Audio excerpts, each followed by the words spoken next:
Dalam video ni kita akan teruskan berkenaan dengan musim bumi, iaitu kita akan tengok berkenaan dengan dua istilah iaitu solstice dan juga equinox. Okey, solstice dan equinox. Baik, dalam video yang sebelum ini berkaitan dengan kecondongan paksi bumi, saya dah lukiskan berkenaan dengan orbit dan juga putaran bumi. Jadi yang ini saya dapatkan daripada internet, anda boleh dapatkan, anda boleh search sahaja equinox dan cari gambar ini. Baik.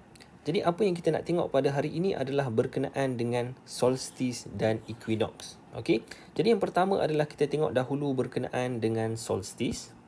Solstice ini dia berlaku sebanyak 2 kali. Okey, solstice dia berlaku sebanyak 2 kali tetapi yang berbeza. Maksudnya dia akan berlaku kalau kita tengok dekat sini pada bulan Jun dan juga pada bulan Disember. Kita namakan dia sebagai solstice ini dinamakan pada bulan Jun ya. Pada bulan Jun ini dinamakan sebagai solstice musim panas. Okey, solstice musim panas. Lagi saya akan terangkan. Manakala yang Disember dikenali sebagai solstice musim sejuk.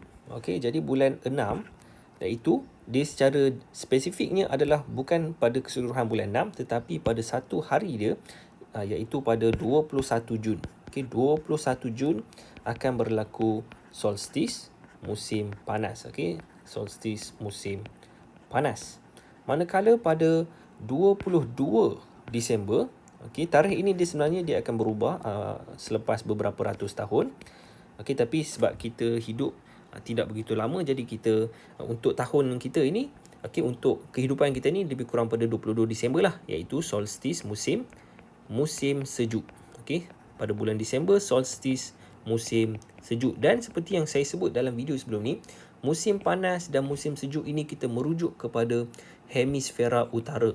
Maksudnya bumi kita, bila kita kata solstice musim panas, musim sejuk, kita merujuk kepada kawasan utara, okey, dekat bahagian utara, kerana dekat bahagian utara ni dia lebih ramai penduduk berbanding dekat belah selatan lah.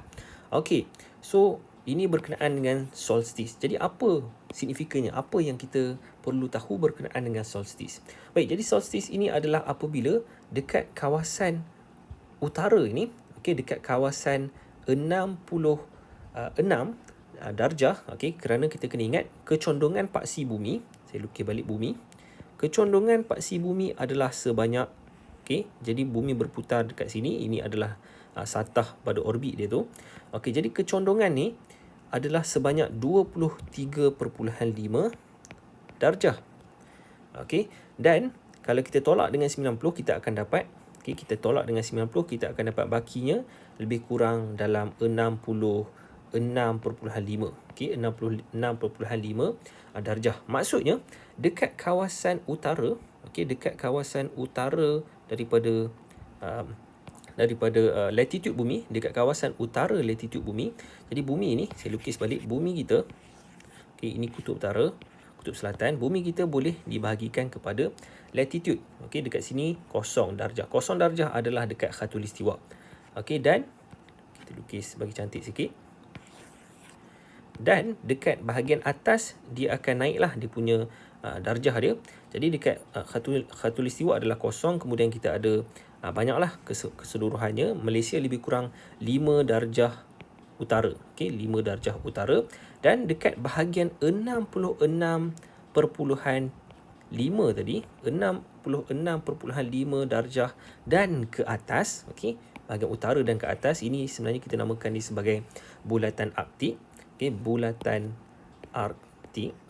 Dia lebih kurang dekat Norway dengan dekat Kanada. Okey. Bulatan Arktik ini adalah dekat bulatan yang dihasilkan oleh latitude 66.5 darjah ini.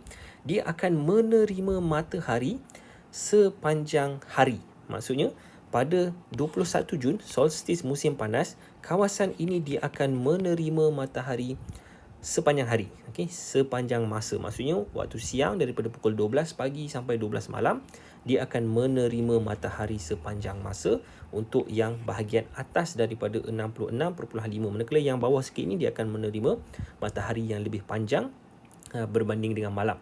Okey, sama jugalah sebenarnya kita pun dekat Malaysia 5 darjah utara, kita pun sebenarnya ada menerima matahari lebih sedikit berbanding waktu malam. Okey, sebab itu kadang-kadang kita ada waktu subuh yang awal dan juga waktu maghrib yang lambat. Okey, disebabkan oleh lebih kurang solstice musim panas lah. Baik, dan dekat bahagian selatan pula, okey, tengok balik dekat sini. Jadi dekat bahagian selatan, kalau anda perhatikan, sini gelap. Okey, sebab sini tidak menerima cahaya matahari. Jadi ada juga kawasan di selatan iaitu 66.5 atas ni utara, 66.5 darjah selatan. Okey, ini dah rendah lah. Okey, Australia pun atas sedikit. 66.5 ni lebih kurang dekat belah-belah Antartika tu. Di sini pula menerima malam sepanjang hari. Okey, waktu siang dan waktu malam dia akan sepenuhnya gelap lah, okey, malam sahaja. Jadi ini berlaku solstice musim panas. Okey, bila kita sebut musim panas, kita merujuk kepada utara. Sama juga musim sejuk merujuk kepada kawasan di bahagian utara. Baik, sekarang macam mana pula dengan 21 Disember, 22 Disember solstice musim sejuk?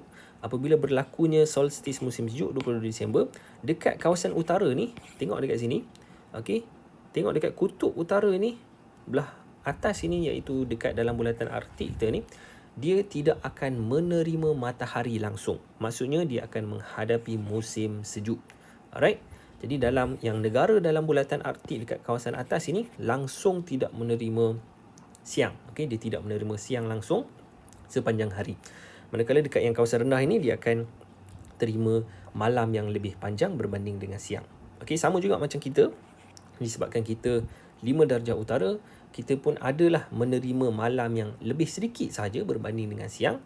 Okay, kerana kita ni dekat dengan khatulistiwa berbanding dengan dekat kawasan atas. Sebab itu kadang-kadang kita ada waktu subuh yang lambat dan juga waktu maghrib yang awal. Okay, sebab kita punya malam dia lebih panjang sedikit. Baik, jadi ini berkenaan dengan solstice. Macam mana pula dengan equinox? Okay, macam mana dengan equinox? Padam dulu. Kalau anda kurang faham berkenaan dengan solstice, boleh tulis dekat ruangan komen. Saya akan cuba untuk jawab. Baik, sekarang equinox pula merujuk kepada bulan September dan bulan Mac.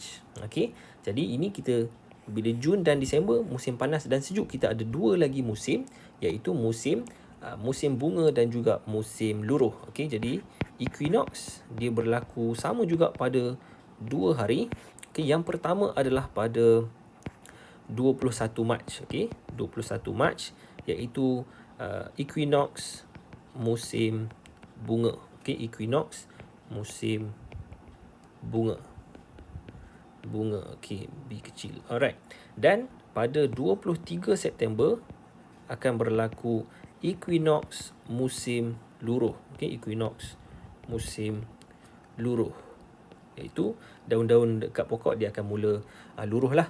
Okey, cuma tarikh ini sama macam yang kat atas ini, dia sebenarnya berubah selepas beberapa ratus tahun. Okey, beberapa ratus tahun dia akan berubah, tapi untuk kita gunakan yang ini sajalah. Kita ingat yang ini saja, iaitu apa yang berlaku pada ketika equinox ini adalah pada 21 Mac dan juga 23 September, bumi keseluruhan bumi, maksudnya tidak kira anda berada di kutub utara ataupun kutub selatan, anda akan menerima siang dan malam yang lebih kurang sama panjang. Okey, lebih kurang sama panjang.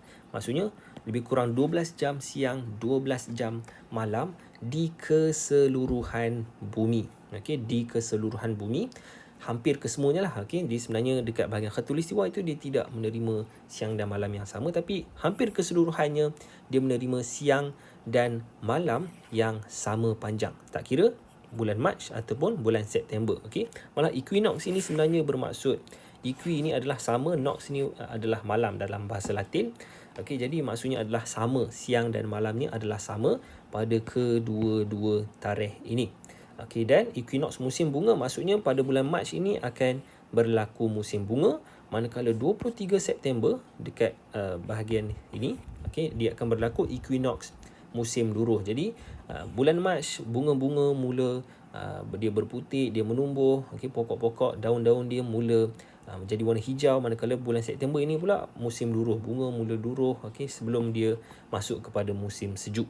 Okey, jadi itu sajalah untuk equinox. Kalau ada apa-apa soalan, anda boleh tuliskan di ruangan komen di bawah kalau tak faham berkenaan dengan solstice ataupun equinox. Jadi kita jumpa lagi pada video yang akan datang.